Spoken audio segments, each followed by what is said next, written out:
സ്വർണ്ണക്കള്ളക്കടത്ത് കൈകാര്യം ചെയ്യേണ്ടത് ഒരു സംസ്ഥാന ഗവൺമെൻറ്റുമല്ല, പൂർണ്ണമായിട്ടും കേന്ദ്ര ഏജൻസികളാണ്. എല്ലാ കാര്യങ്ങളും നിർവഹിക്കാൻ ഉത്തരവാദപ്പെട്ടവർ കേന്ദ്ര ഏജൻസികളാണ്. വിമാനത്താവളം എന്ന് പറയുന്നത് അവരുടെ നിയന്ത്രണത്തിലാണ്. അപ്പോൾ പഴയ കാലത്ത് ചർച്ച ചെയ്യപ്പെട്ടിട്ടുള്ള ഒരുപാട് വിഷയങ്ങൾ നമുക്കെല്ലാവർക്കും അറിയാം. അതിൽ ഏറ്റവും പ്രധാനപ്പെട്ട പ്രതികളെ പോലും എന്തുകൊണ്ട് വിദേശത്തു നിന്ന് തിരിച്ചു കൊണ്ടുവന്ന് ചോദ്യം ചെയ്യുന്നില്ല? ആ കേസ് എവിടെയാണ് പോയേ? കേരളത്തിലെ ഇടതുപക്ഷ മുന്നണി ഗവൺമെൻറ്റല്ലല്ലോ കേസ് അന്വേഷിച്ചത്. കേന്ദ്ര സേന അതിൻ്റെ ഭാഗമായിട്ടുള്ള വിവിധ സംവിധാനങ്ങളല്ലേ. ഇതെല്ലാം മറച്ചു വെച്ചിട്ട് ആളെ പറ്റിക്കാൻ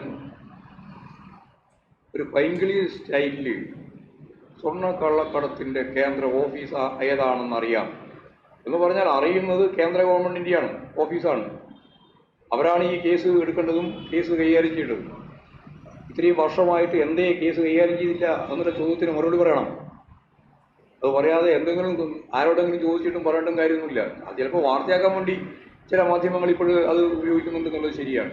പക്ഷെ അതല്ല പ്രശ്നം. വസ്തുതാപരമായിട്ട് പരിശോധിക്കണം. അങ്ങനെ പരിശോധിച്ചാൽ എല്ലാവർക്കും അറിയാം ഈ കള്ളക്കടത്തുമായി സ്വർണ്ണ കള്ളക്കടത്തുമായിട്ട് ബന്ധപ്പെട്ട കേന്ദ്രം സെൻട്രൽ ഗവൺമെൻറ്റിൻ്റെ കീഴിലുള്ളതാണ്. നടത്തിക്കൊണ്ടിരിക്കുന്നത് നയതന്ത്ര ബാഗേജിലാണല്ലോ കള്ളക്കടത്ത് വന്നത്, സ്വർണം വന്നത്. അപ്പം അങ്ങനെയല്ല എന്നാണ് ഇവിടെ വി മുരളീധരൻ പറഞ്ഞത്. കേന്ദ്ര ഗവൺമെൻറ്റിൻ്റെ പ്രതിനിധി കേന്ദ്രമന്ത്രി പറഞ്ഞിട്ടുള്ളത് ഈ നയതന്ത്ര ബാഗേജിൽ തന്നെയാണെന്നാണ്. അപ്പോൾ ഇതൊക്കെ വളരെ ഗൗരവമുള്ള പ്രശ്നമാണ്. അതൊക്കെ ലാഘവ ബുദ്ധിയോടെ രാഷ്ട്രീയ ഉദ്ദേശത്തോടെ രാജ്യത്തിൻ്റെ സുരക്ഷ പോലും അപകടപ്പെടുത്തപ്പെട്ടാലും പ്രശ്നമല്ല എന്ന് കണ്ടുകൊണ്ട് ഒരു വലിയ പ്രചാരവേലക്ക് തുടക്കം കുറിക്കുന്നു എന്ന് മാത്രമേ ഉള്ളൂ. മുമ്പേ പ്രചരണം നടത്തിയിട്ടുള്ളത് തന്നെയാണ്. പക്ഷേ എവിടെയും വേശാതുകൊണ്ട് ഇപ്പോൾ വീണ്ടും അതുമായിട്ട് ബന്ധപ്പെട്ട് വന്നിരിക്കുകയാണ്. അതിൻ്റെ ഉത്തരവാദിത്വം പൂർണ്ണമായിട്ട് കേന്ദ്ര ഗവൺമെൻറ്റിനാണ്. അതിൻ്റെ തലവനാണ് ഇന്ത്യൻ പ്രധാനമന്ത്രി ഈ നരേന്ദ്രമോദി. എന്നിട്ട് വേറെ ആരുടെയെങ്കിലും തലയിൽ കെട്ടിവെക്കാനില്ല, ഒരു ശ്രമത്തിനും യാതൊരു അടിസ്ഥാനമില്ല എന്നുള്ളതാണ് അതുമായിട്ട് ബന്ധപ്പെട്ട് പറയാനുള്ള കാര്യം.